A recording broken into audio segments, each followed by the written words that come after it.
Just like us, the ancient Romans loved their dogs. Hunting, politics, entertainment, religion, and even just as pets.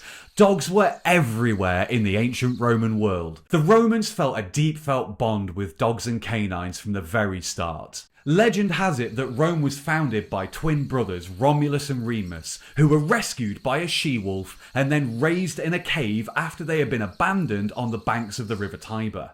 This went on to become one of the symbols of Rome and solidified dogs as integral in Roman society. So we recently took a trip from the UK to Italy to go and see some of the ancient sites. Hi, I'm Matt and this is the SkoolDoggery YouTube channel. We've come here to Herculaneum in Naples to see what we can learn about the ancient Romans and what they did with their dogs. Let's take a look.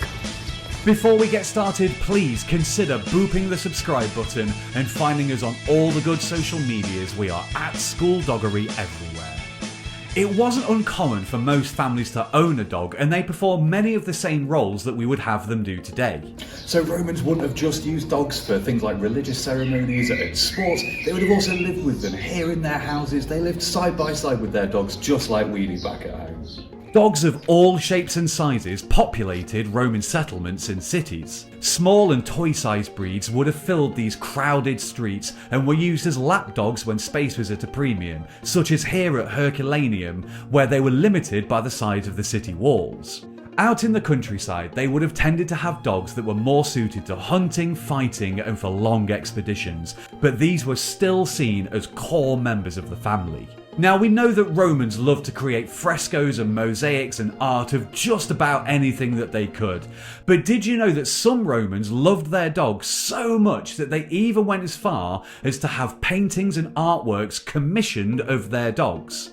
For every modern kind of dog as a general picture that you might see on Facebook today, there would have been a beautifully painted fresco on a wall somewhere showing a beloved family pet, or intricate mosaics such as this one from Herculaneum, clearly showing a dog on a lead. The Romans didn't just love creating amazing statues of people and rulers, they would also carve intricate statues of dogs showing their hunting skills and as a study in their physical form.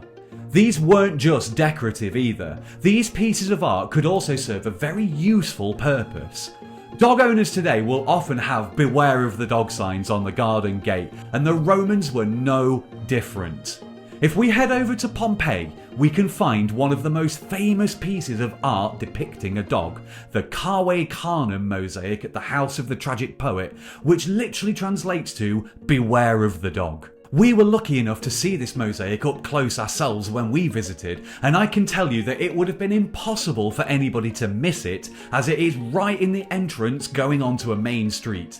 Anybody who was walking past would have been well warned to stay away from that house, and it is incredibly well preserved even to this day. As dogs were such an important part of the Roman world, they also had a good understanding of veterinary care to go alongside them. The Roman writer Columella wrote about the proper care of dogs, tips on diet and grooming. Because even in ancient Rome, it was just as important for your dog to look fresh as it was for you to look good too, which, let's be honest, is something I would probably fail at on day one. When it comes to the countryside, however, they had more of a practical use rather than just being companions. Dogs were valued for their hunting abilities and were integral to the ways that Romans would hunt for food. But when they weren't used for hunting, these dogs could also be used for herding livestock in the vast rolling fields of Italy.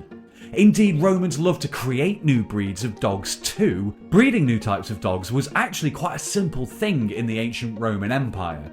With every new territory that they expanded into and took over, they wouldn't just integrate the people into their society, but they would take in the new breeds of dog too.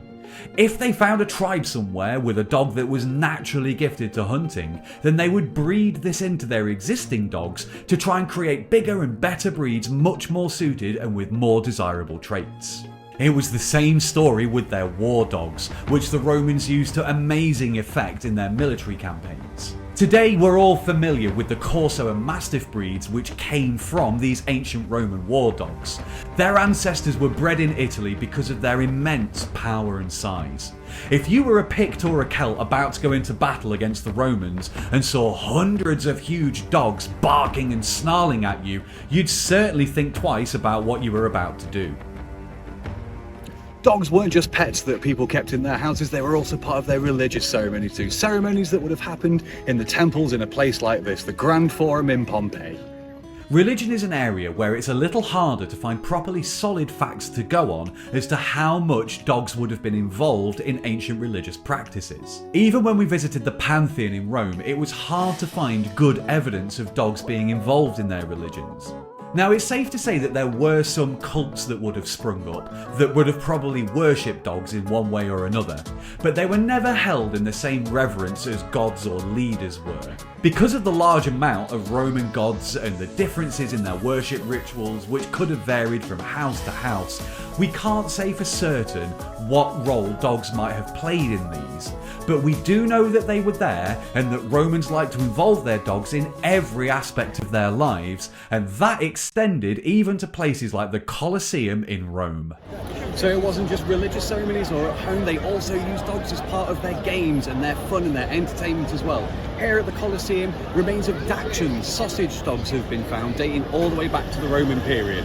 Now there are several theories about what they used Dachshunds for, and the one that I like the most and the one that I'm going for in this video is that they used to parade them alongside the lions and the tigers and all the other animals that they had here to give a bit of comedy and show the different size between all the different animals. So how do we know that specifically Dachshunds and their ancestors were here at the Coliseum? Well, it's thanks to the fact that the ancient Romans did something that Americans still love to carry on today, and that is a cookout and a barbecue at their sporting events. They would have set up fires to cook their food on, and these fire pits and the remains and the trash pits alongside them have left records of things for us to sort through and can date and find out what was there. Now, this is ancient Rome that we're talking about, so it is entirely possible that these dogs could have been brought to the Coliseum and then used as pack hunters to take on larger animals to entertain the crowds in between the gladiator bouts. However, what I prefer to believe is that they would have trained them to do acrobatic feats like we would have still got into circuses until recently, and that was the value that dogs provided for them at the Coliseum. The remains of these dogs were found in the drains of the arena, alongside bones from other pets and other animals that would have been used, with food and also coins, which help us to date these remains to around 170 AD, during the reign of the Emperor Marcus Aurelius, who you may recognise from the Gladiator film. Are you not entertained? Are you not entertained? So what did we manage to find out as we explored these places from history? Places that I would honestly encourage everybody to go and see at least once in their lifetime, although maybe avoid the summer heat like we didn't. The Romans loved their dogs, probably just as much or even more than we love our dogs today. Yeah, sure, you might have a cheap McDonald's printout from a promotion that you've got featuring something from your dog, but have you ever paid somebody to lay hundreds of thousands of intricate tiles on the floor just to say, beware of the dog?